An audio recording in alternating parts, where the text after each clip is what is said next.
so in America, but we'll get to know him. Don't worry about that. So, missed the credits rolling, so just going out live, and I hope everybody's okay over there. My guest should be on by now. Darren, are you with us? Yes, I'm with you. Oh, fantastic, fantastic. Welcome to the show, going out live from London across America. And you're in fact up north, aren't you, somewhere? Different part of England. Yeah, well, I'm based in the Midlands at the moment. Oh, right, Birmingham or somewhere like that, Yeah, yeah. yeah, but I am from Liverpool originally. Oh, yeah, we can hear that from your accent. It's quite strong, isn't it? You actually sound like Barry off of Brookside. Do you remember Brookside? Just exactly, Barry Corkill. Well, So, Jimmy Corkill, wasn't it? pardon? Wasn't it Jimmy Corkill? No, Barry. Oh, hang on. No, Barry was the son. Oh, I don't know. I can't remember Barry.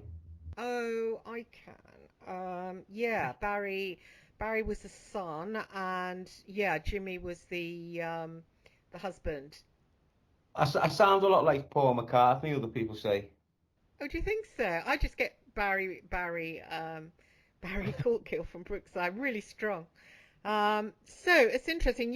I just let our American audience know you've been doing the circuit of the podcasters over here, the true crime podcasters such as Sean Atwood and James English, and you have been telling your story. You grew up in care and you spent a long time in prison. How many years was it, Darren, that you had to spend in prison? On my last sentence, it was in my whole life. I'm 42 now, so I've done about. It's not to be proud of. No. I've done about 19 out of my 42 years. Wow, 19. That's a long time. Well, I've been going to custody since the age of 13. Oh, So really? I class all custodial settings as prison. What does that mean? Sorry. So like anywhere where you're detained is classed as custodial. Oh, I see. But when you were younger, say 13, were you in like a care home? Yeah, I went to a place called Dyson Hall. Was it quite nice there? Because I was listening to you talking the other day on an interview, and you were saying about going into care, and I went to care at the same age actually, and I quite found it quite liberating. But I suppose for you, you loved your mother, so going away from her must have been hard. But didn't you find it fun? Some aspects fun in care? No, because you were in the place where I went to, it was semi-secure and secure. So it was when you're at your mum's, it doesn't matter what's going on, you're still free. Yeah. When you get taken away from your mum's, you get brought into an environment of incarceration that you're not used to. Yeah, I see.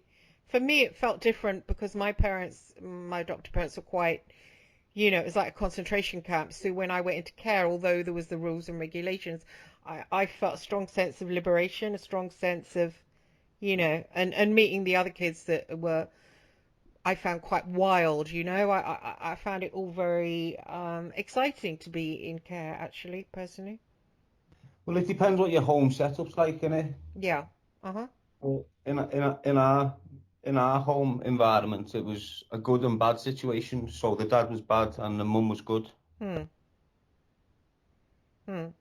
And then what happened? Because I didn't get to listen to the rest of the interview.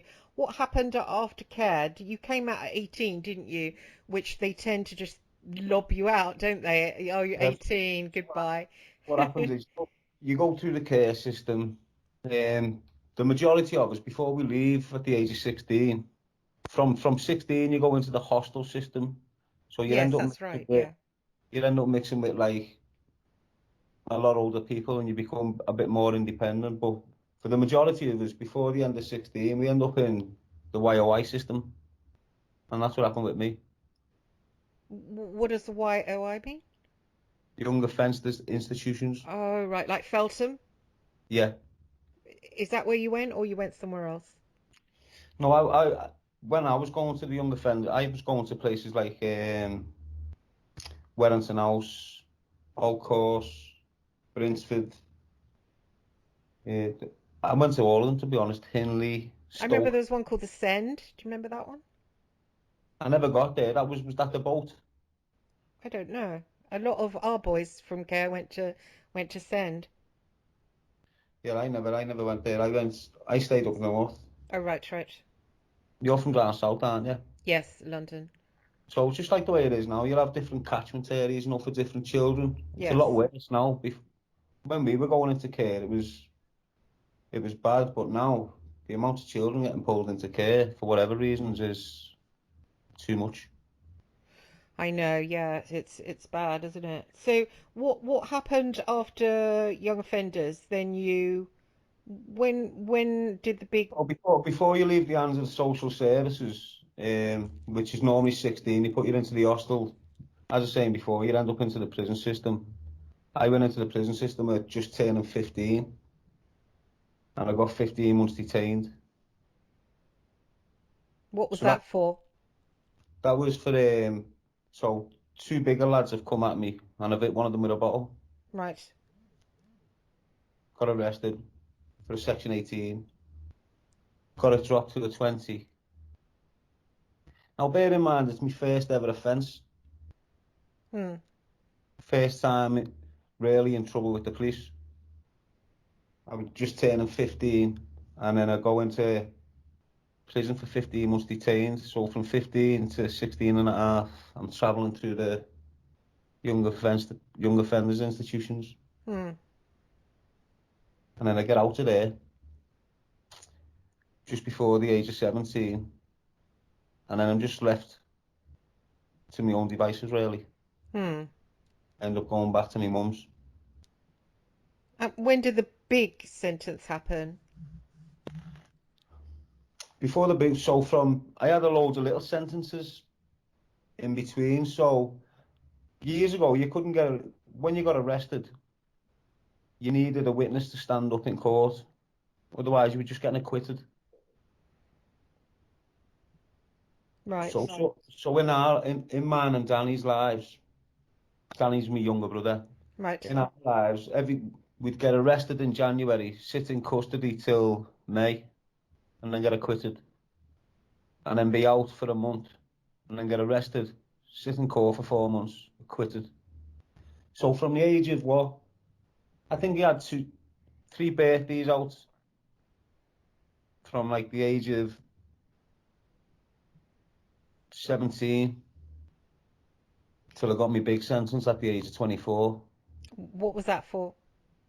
Conspiracy to murder. Oh, right. Was that drugs related? Yes, in a way, yeah. And how long did you serve of that? That was the 15 years, was it? So I got 18 years, Wow. and I never done the full 18. Hmm. I done 12. Right. I could have got released at 9, 10, 11 if it would have secured me parole. Hmm. But I weren't able to secure me parole because of police intelligence. Hmm. And which prisons was that? Was that in down south or still up north? Well, because of the notoriety up the north end of the country, I just done my remand up there. So I was on remand for 2.5 years, and then I went into custody on the 20th of May 2004. My court case and it weren't dealt with till mid 27. Hmm. In I got a 24-week trial. It was with five of us co-accused. Got a hung jury. The second trial was 18 weeks. Some co-accused had already been acquitted, and then the prosecution severed me from my co-accused. They got acquitted, and then the third trial was me by myself for a day.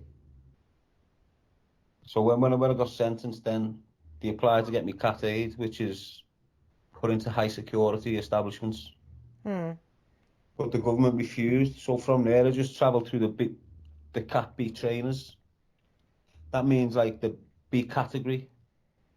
So within this country, your prisons come under categories, and you'll have You'll have a category D, which is open conditions for people coming to the end of the sentence or for nonsensical crimes. Then you'll have a C, which is more secure. Then you'll have B, which is even more secure. Then you'll have a Cat A and then a double Cat A, which is the highest secure you can get. So which prison were you in at this time? Manchester or something? Yeah, so started off in Walton because that's the local prison. HMP Liverpool, that's the local prison to where I'm raised. And then for security reasons, I got transferred to Manchester, Strangeways prison. Spent the majority of my remand there. And then as soon as I got sentenced, I was transferred to a place called Swaleside on Isle of Sheppey in Kent. And then from there, I was just up and down the country to all different beat cats. Not for being naughty or being going against discipline. It was just they were just shipping me round. Hmm. And then when you So came out, so sorry, carry on. within them 12 years of me being in prison, from 24 to 27 it was in Strangeways, and then from 27 up until my release, I touched down in I think it's something like 81 establishments. Wow, that's a lot. It's all on paper. They wouldn't let me settle. They wouldn't let me, like, every time I got into one prison, they'd let me do the induction process and then transfer me. So if you think about this, whilst I'm in custody, I applied for everything I could to help me resettle in community and get on with my life, a law-abiding citizen. So basically, I applied for vocational courses. So what are vocational courses? It's bricklaying, plumbing, plastering. You know, just the DIY stuff that you can walk into employment on release. Uh-huh. So every time I apply for these courses, I was reply with the same reply every time. You're not allowed to apply for this course for security reasons. So I'd be in a prison. The longest I'd ever stayed in one prison was like 11 months after my remand. So I'd be in that prison and I'd see kids coming in with 2-year sentences, going out the other end with MVQs in plumbing, MVQs in bricklaying, plastering, joinery. For 12 years, whilst I'm in custody, I was refused to go on any vocational course whatsoever. So just bear in mind what I'm saying to you there. So for 12 years, I went through the prison system, got out the other side without a single vocational course to help me reintegrate in society at the other side. And I only got out in 2016. Gosh, that's not long, is it? Well, that's just touching 5 years ago. Yeah. How does it feel to be out? Um, I haven't had time to settle. I don't know what it was with me. I was a model prisoner. I think he had 10 adjudications in the full 12 years, not one for violence, not one for drugs, not one for mobile phones. They were all petty offences. I was on an and strike through. My offending supervisors within inside the prison all agreed to me parole. I just never got it on the back of the police's word. Hmm. So I've got out instead of going through the process of going from the Cat B to the Category C down to the Category D, where they release you into the community, let you reintegrate, get you know how to like spend money again, Hmm. important stuff like that you forget about after such a long time. Yeah. But I never got that. Do I you was, think do you think that might be because you're a targeted individual? yeah. Hmm. Have you heard about all that now? Heard about which? Targeted individuals. Have you read up on that or not really? Not yet. No, it's first of Earth. Oh, right. What do you mean by targeted individuals? Well, it's just certain individuals that are targeted, and they feel that they've gone through life and they've had bad things happen to them, and they believe it's like spiritual targeting.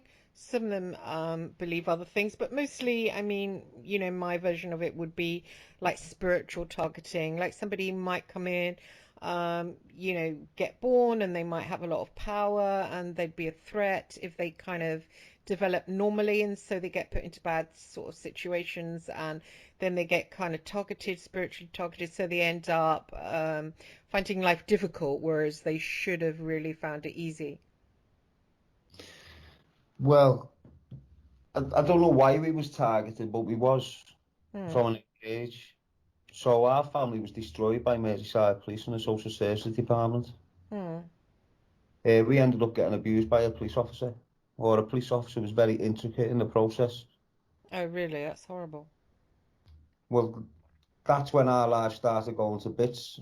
When that police officer entered our lives, the abuse. So the family home was violent. There was five brothers. Our dad that was an alcoholic and just beat us all up basically. So there was there was a big case in Liverpool years ago concerning the taking of a young child called James Bulger. I remember, yeah, of course, yeah. Well, me and Danny were taken for that and questioned. But as the police have arrested us for it, there was a big mad thing on the step, like a big crowd outcry. Well, anyway, on the back of all that, we were assigned a police officer. So Right. that police officer all of a sudden is in our house on at mad times in civilian clothes, just round us all the time. All of a sudden, he's driving us to the. Well, anyway, that's when we started getting targeted at an early age from that day on. Hmm. And then we haven't been left alone by Merseyside Police since. Hmm. Still right now. And how has it been since you come out? Did they find you somewhere to live, or did... So, well, I've been out 5 years, and in that 5 years, I've had three attempts on my life. Oh, right. Why is that? Because so I've got out of prison in June 2016. My license conditions, I was on license for 18 months, so I was under probation for 18 months. My license conditions were so strict, they were unreal. But Hmm. I stuck to them, abided by them. My license conditions finished on December the 17th, 2017. At that point, I went straight back to my mum's, and at my mum's house, there's been a lot of trouble around there before I've been released, and my brother's left a little stain with a lot of people. I had the past, for what I went to jail for in the first place. Hmm. So, so I've got out, it's got a little bit messy, and then someone tried to kill me on the step. It's all down to a message that I've been promoting since I've been out of prison, which is called "Choose a life, not a knife." Hmm. So I came across this. Well, anyway, it just landed on my lap. I took it, I ran with it, and that's all I've been doing for the past 4.5 years, promoting a message of choose a life, not a knife. But with that message now, it initially started with like an anti-knife initiative, Hmm. but it's gone down this path, and I'm just going with the flow with it, and it's ended up um, more of a community concern, community awareness shout, because basically I just identify the deficiencies within our communities and what's causing them. And I'm identifying every time as Class A drugs. Hmm. So Class A, I was a part of Class A drugs before I went to prison. So I was only young. I was caught up in the mess. We were being influenced by peers. We were being guided by the wrong crowd. Hmm. We ended up getting involved in drugs. I've been took out the picture for a decade, come back into the picture, and I can see the devastation and the destruction that we had part of playing. Hmm. I was already promoting the message before I was allowed back in Liverpool. But when I arrived back in Liverpool, I saw the damage that we'd been um, intricate or heavily involved in at the beginning, Hmm. which is which has left these results a decade later. So what am I talking about? I'm talking about people. who I classed as friends before I went to prison. I'm getting out of prison and they're ruined. Some are in wheelchairs because the legs have gone through addiction where they've been injecting. You see them bunging on the streets. Most of them are dead. So to me, the main concern within our communities, I'm probably responsible for 80% of all faults within our communities. It's drugs. Hmm. It's class A drugs. Like heroin and stuff. Crack cocaine, Oh, right. heroin. But even now, it's like years ago, you used to have gateway drugs. And what do I mean by a gateway drug? Like people used to say years ago that cannabis can lead you on to heavier things. Well, that's true, really. But now these days, you've got so many gateway drugs. Hmm. Like you've got ketamine, you've got all them little festival drugs that everyone's taking. Yeah. That's like an access going into the the bottom line is drugs are the poison of our streets and our communities, and if it's not contained or dealt with sharpish, and I don't mean by legalising it or making it easier for people to get access to, or if you are taking it and you want to come off it, you're not given medication to come off it, you just come off it and do it raw, 'cause that's the only way that's the only way you can get off it. Hmm. Do you think that you did the James English show and Sean Atwood show? Do you think that helped anything? Did that bring Well, benefits or? so I was in a mess, as I was saying, I had a few times on my life. I was homeless. I had nowhere to go. I'm still promoting this message through all that madness. I'm still going with the message. I'm not Hmm. giving up on this message. So um, I've reached out to every official outlet that you're meant to, like mental health, council, to move me out because I got two threat to life warnings issued to me off the police. So the Right. police should have carried a process out on the back of them. So the shooting was on the 17th of March 2018 outside my mum's. Now what the police should have done on the back of that is went, right, you're not safe, and then offered me housing. Hmm. But because of who I am and the agenda they've had with me since whatever, they never followed through with that process. So they just left me like a sitting duck. Hmm. So where did you go? Did you stay with your mother? No, I had to move round a corner, so I've moved round a corner. So there was nowhere else for me to go. So I moved round a corner into my own place to take the trouble away from my mum's step. And then I was just in there, and then I'm still promoting this message. There's a lot, my words are provoking a lot of people. People are getting antagonised. And the way the city of Liverpool is, and the way it's going now, you've got kids at the age of 17 with firearms who are getting paid £1,000 to go and shoot windows. So I'm in this flat now. There's a lot of people turning against me for Hmm. how I've changed, how I'm identifying what's going wrong, and I'm starting to label drug dealers as rats, and I'm being very vocal about it. So all these drug dealers have now switched on me, and they've started like, so basically I'm in my new flat, but within 6 or 7 months, my windows are boarded up from inside. I've became a reclusive. They've tried to come through my front door. They've tried to burn it. Every time I come out, they're shooting at me. So that's what I've been going through, and that's Hmm. why I haven't resettled into society just yet. Hmm. But I'm a reformed character, and the only thing I could do at the time to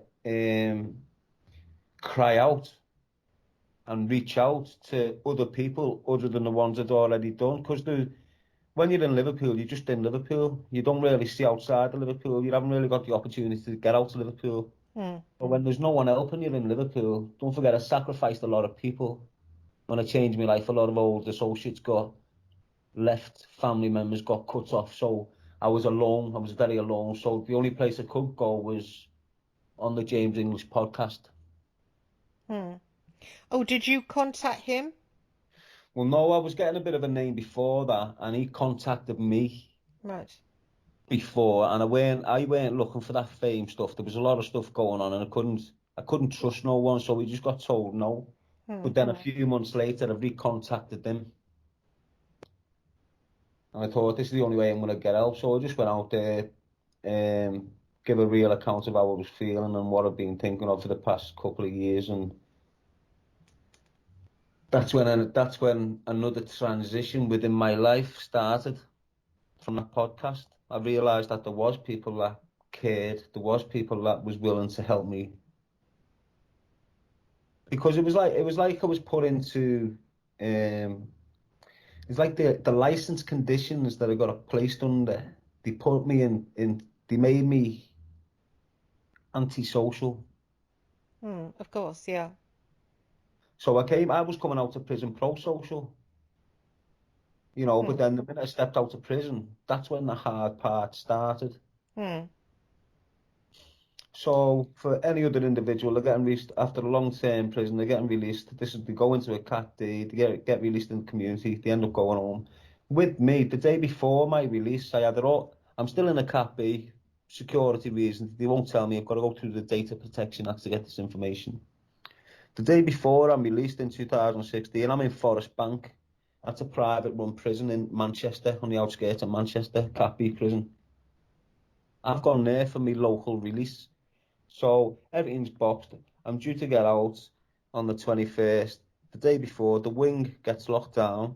Security governor comes in with a couple of officers, comes to my cell, handcuffs me, takes me to reception, puts me on a sweatbox, transfers me to HMB Preston, takes me straight down to the segregation unit, which is the block, and locks me in there.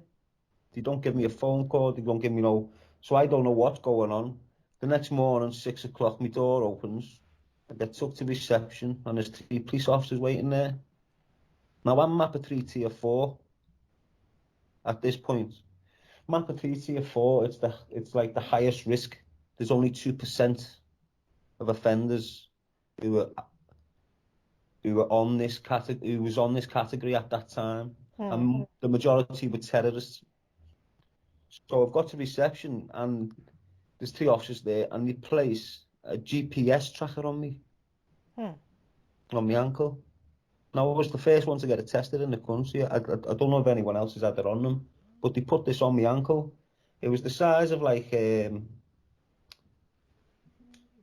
don't know, half a cup on your ankle. So, a cup, you'd have a cup of tea, Yes. half a cup on your ankle. That's how big it was on your ankle. They took me in a car, took me straight to this hostel that they just changed the criteria for to accommodate me. The hostel was in Blackburn. It's called St Peter's House. St Peter's House, I think it was called. Right. I've gone there. It was a hostel for high risk sex offenders. Hmm. Yeah. So they changed the criteria just so I could be in there for some reason. Now I've been saying to probation, don't put me in a hostel with sex offenders. Hmm. You know what I've been dealing with for the past year, past 2 years. It's all coming out now. You know what? Don't put me in there. We won't. So the first place they put me in is the worst hostel in the country for sex offenders, violent sex offenders. But I'm not aware of this just yet. They haven't told me. I'm just thinking it's a normal hostel. So from that point there, being placed in that environment, surrounded by these individuals, and getting warned and told you will go back to prison if you don't sit in that dining hall and eat your dinner with these men, or if you don't speak to these, the only other option you've got is prison. So he ended up on a suicide watch in there within 4 weeks. So right through my prison, I'm fine, I'm confident, everything's fantastic. I've been knocked back on my parole. I know I'm not getting it. I know I've got this date. I get out this date, all of a sudden I'm put in this monster mansion, if you like. So within a week, I'm thinking, this is strange. This doesn't look like a normal setup. All the people look a little bit like strange, if you like. Hmm. So we got to the point where I'm in my room one day, the news is on. blah, blah, blah, across the news. This sex offender's been released. This sex offender had caught for a young girl in a park, battered her in the bushes and raped her multiple times. This sex offender is released now, and now he's in this hostel. Now that's the moment I realised this hostel's not right. Hmm. So that's when I start going antisocial. I end up on a suicide watch. The only options they're giving me is to return back to prison until they can find another hostel for me. So I've had to suffer it, remain in this hostel, start complaining through. I've got all the paperwork, start complaining through all the process. They're still not having it. So I'm there for like 2 months. The only way I could get out of there was by getting full-time employment. So they had me on a curfew from 8 o'clock in the morning till 11 o'clock at night. I had to sign on once a day at the police station and be at the hostel two other times in the day. And was this in 2016? This is all 216, yeah. Hmm. From there to now. And did you get away from there? Well, obviously you got away from So there this, eventually. so this is what happened. I ended up within 3 months of me getting out of prison. I managed to speak to someone, well, my younger brother actually, who'd already been involved in a company that lays cables, contracts cables for Virgin Media. Like, Mm-hmm. you get tellies installed into your house. Hmm. So I managed to get that job, secure that job after the police went to the company, after the police interrogated the main man of the company. Why do you want to give him this job? Do you know who he is? Tried their hardest to put him off me, but because he knew my younger brother, he gave me the chance. So I got the chance. So I ended up getting a full-time job. I was doing that full-time job from the hostel, and because I was going from Blackburn to Bradford at 6 o'clock in the morning, finishing my work at 5, and then hitting the road to come back, and we're not, because of the traffic, we weren't getting back till 8, 9, 10, so we weren't getting no private life. I couldn't do nothing. So that forced them to let me move out. So they drew the triangle on a map in St Helens in Merseyside, and they said you can live anywhere in that map. Hmm. So I've had Um, no help with all this. Remember, I never went to a catty. I weren't showed how to like sign tenancies or swap currency or transfer dough or all this stuff. hmm. And because I got out, because I'd done a long time, I was waiting a couple of months, for benefits to help me. Hmm. And then because I got a full-time job, all the benefits that I could have got access to, I never. They just they just said you're not getting them now because you've got a job.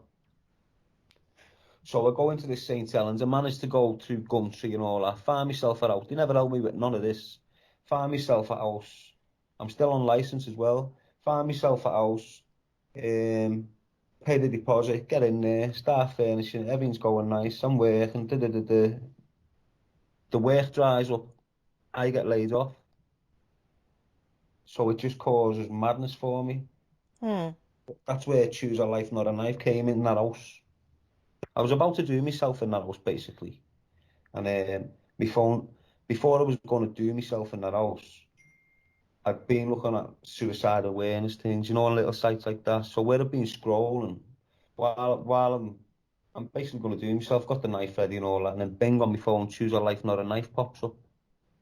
Now this Choose a Life, Not a Knife, it was a hashtag, so I followed the hashtag. It ended up in Croydon, but there was nothing behind it. It was just that hashtag by itself on some page. So I went down, I followed the hashtag, managed to get in touch with some woman and said, this hashtag is basically just saved my life. Is it all right if I take it on board? And from there, the impact of that, the impact of what happened and how that message came into my life, I just knew it was powerful. Hmm. So I've just started delivering it. And then, as I was talking, since I started delivering it, I've just caused a whole lot of trouble. But the amount of trouble I received, the amount of hate I received, the harassment, the sacrifices I've made, it's all worth it for the people that I'm making think twice about what path they're going down. Hmm. Do you think it was a good thing you did the podcast? One of them's down now, isn't it? The James English one Well, is well, what down. since then? So we fast forward to the podcast, which still under a year ago that I'd done that first podcast. Hmm. And a year ago, I was in a bad mess. I was at I was at my wit's end. I couldn't. It is what it is. I was harming myself too much to contain what I knew what was going to happen. I reached out, went on this podcast. I've gone on there. It done what it was meant to do. It got the message far and wide. It got people talking about it. It got people recognising me and that I needed help. And so, my life changed basically for the good and for the bad because the transition I've gone through was good, but it was bad. Hmm. What was the bad bit? How can I explain it? It's like going in a corner and peeling your skin off. Oh, you And mean you felt that you'd revealed too much emotionally? what on the podcast? Yeah, No, I needed that. That was more. That was like, although it promoted the message to me, it was like therapy. right. But from leading from that, the process, like the period just after that, it's like you're going deep. It was like a realization that this isn't me. This has never been me. I weren't like this up to the age of 13. I was. You can see. I've got my reports from school, and I've only got bits of them. I can't find it. I've been trying to get all of it because. But anyway, most of the reports right up to the age of 12, he's boss, he's good, and then you can just see the way it changed in my school, in my junior school. You can see the behaviour patterns of someone that's being abused or Hmm. has or has got ADHD. It's all there in the paper. You can. So you meant after you sort of coughed your whole story and you were sitting there with it, you thought, well, how come I've lived that life and it doesn't seem like actually me living it, kind of thing? It became. It was just weird. It was just very strange. It sort of like broke me down. Hmm. It was. I don't know. Everything just hit me at once. It was like I just peeled everything back. It was like a second or third time I'd done it, but this time, if you, it's like you go into a deep hole, rip all the crap that you've been carrying with you, and get back to your innocent self and Hmm. realise you really are. Hmm. And it sort of hurts you, Hmm. to realise what you've been through. Hmm. Like even in nonsense and all that never really came out till I got out of prison. All the emotions and all the rawness. And don't forget, before I got out of prison, my older brother hung himself. Oh, really? I didn't know that. That's horrid. So my older brother hung himself before I hadn't seen my other brother for a good few years, because he'd been getting transferred around the prison system. Hmm. So Uh, that happened in prison? he hung himself in my mum's house. Oh, right. Why? What was the reason?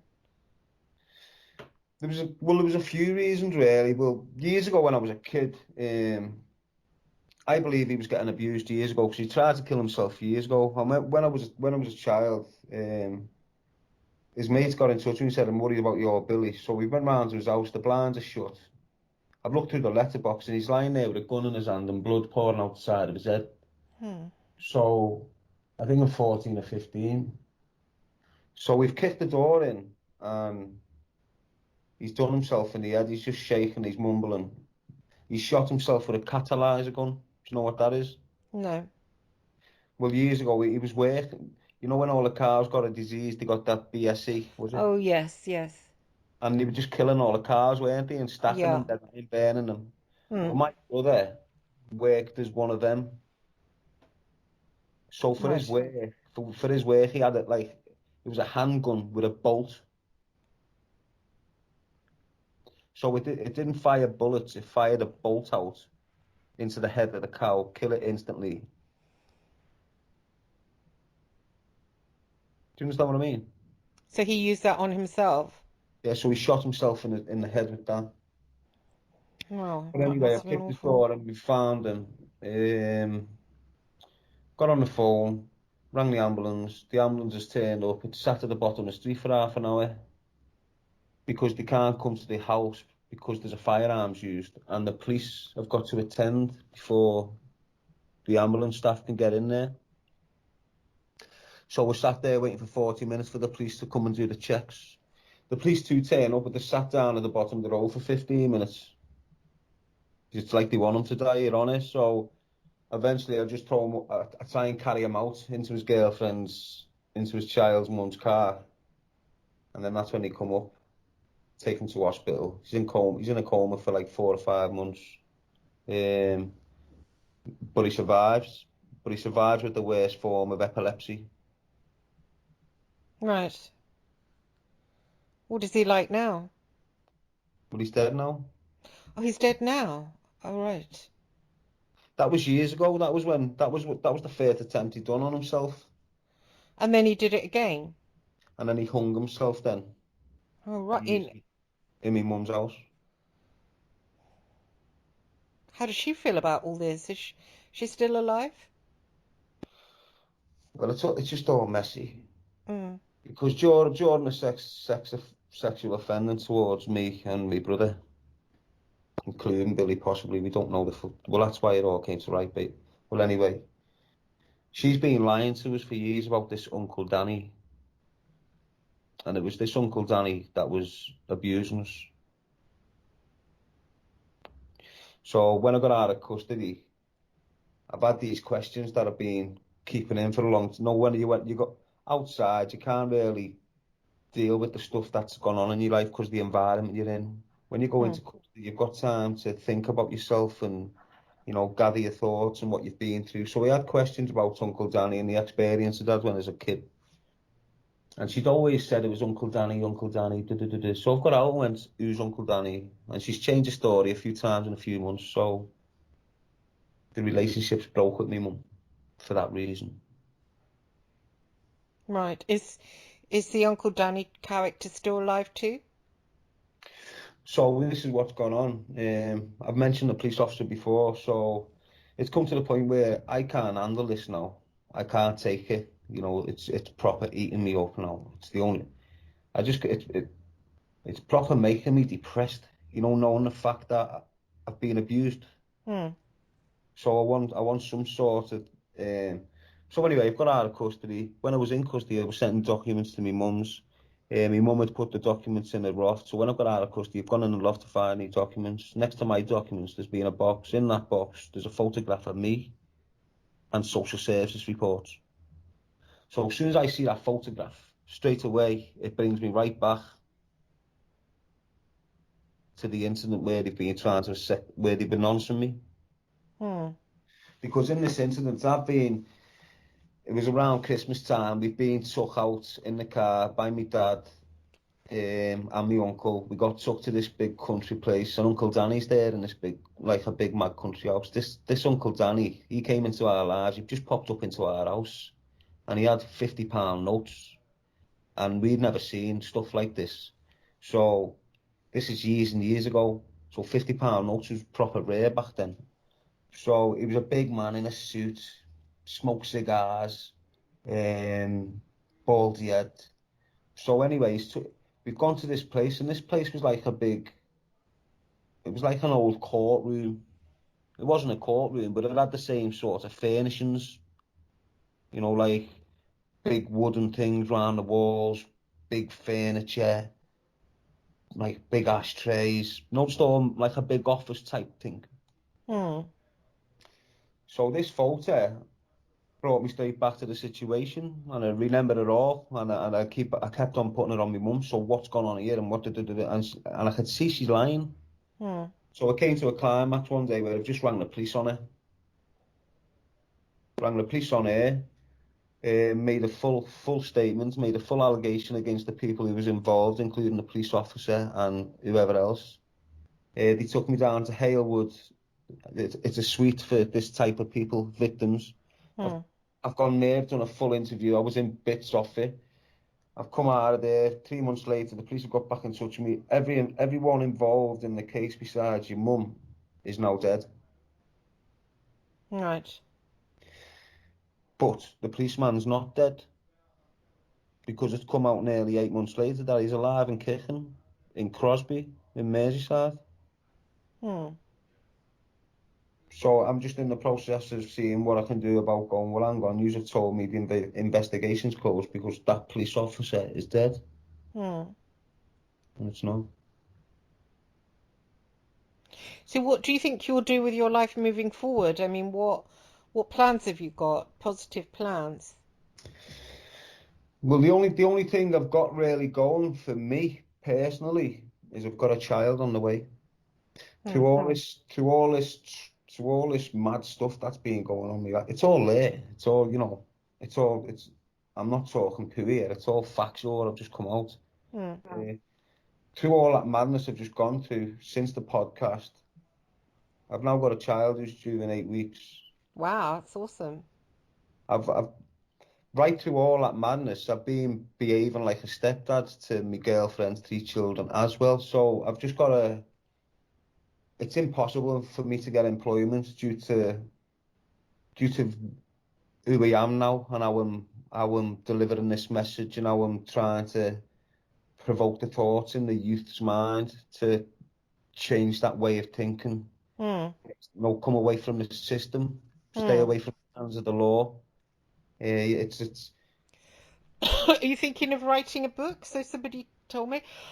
Excuse me. you know what I'm who am I to write a book? Do you Well, a understand? lot of people write books about, bad childhoods. I wrote one myself, actually. People just seem to find it interesting, and I don't know why, but they do. I know, but I haven't really. I don't know. I'm not. You see, I'm just delivering a message. Right. I don't earn no money off what I'm doing. I've been on benefits for since I've been released from custody, basically, other than Hmm. working. I know the podcasts don't pay anything, so When I went yeah. on that first podcast, I thought, you know what, I like this. Hmm. I like this type of. I could possibly step into this and earn some legit revenue off it. Hmm. So I did, and my viewing started going to the roof. But I'm not realizing that there's podcastings on different levels, isn't there? Hmm. Do you understand what I mean? It's like there's different, like in all walks of life, you've got the dirty part and you've got the clean part. Do you know what I mean? Hmm. I stepped foot into the network of dirty podcasters. Right. So what do I mean by that? So you've got podcasters that are manipulating or trying to make the public believe that they are something they're definitely not. Right. Do you understand what I mean? Yeah, kind of. But I mean, when I first came across true crime, well, it was just my friend Chris Berry Dee did an interview, and because I'd worked as a true crime journalist, I then thought, well, I'll do an interview because I'd written a book on serial killers a while back. So I did it, and then I looked at it and I thought it's quite interesting because there's some guys who they do this sort of people that have had bad childhoods, etc. And everybody seems to be interested in it, which I thought, oh, that's interesting. It's curious. But I suppose it's the same as misery memoirs. People were jolly interested in misery memoirs. Yeah, no, that's basically it. It depends who you're listening to. As I was saying, you've got some podcasters that are just, you'll get on there, you're going to have a constructive conversation getting spoken, you're going to have different opinions, different debates going on. But then you're only seeing that side of it. Hmm. You're only seeing the conversation on the table, the edited out version. You're not being a part of this. If you're not being a part of a network of slippery individuals that are manipulating to get views and clicks and subscriptions so they can get a bit more revenue through monetization and Hmm.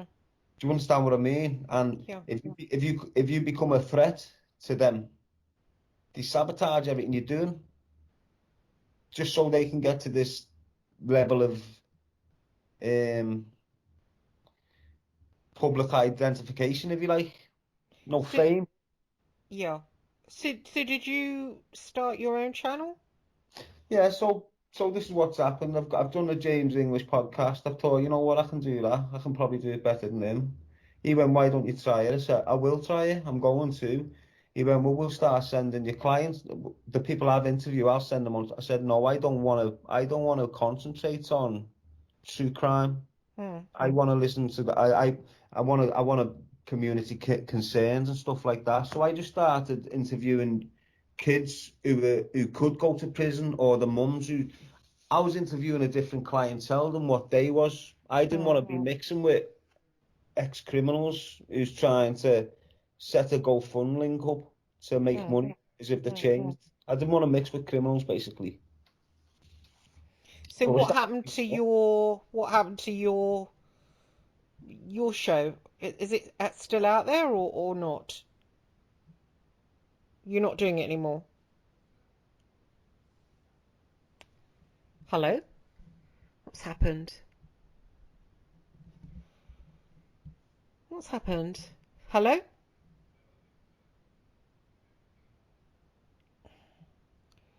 I think the adverts are going to play at any moment now. Darren, are you still with us?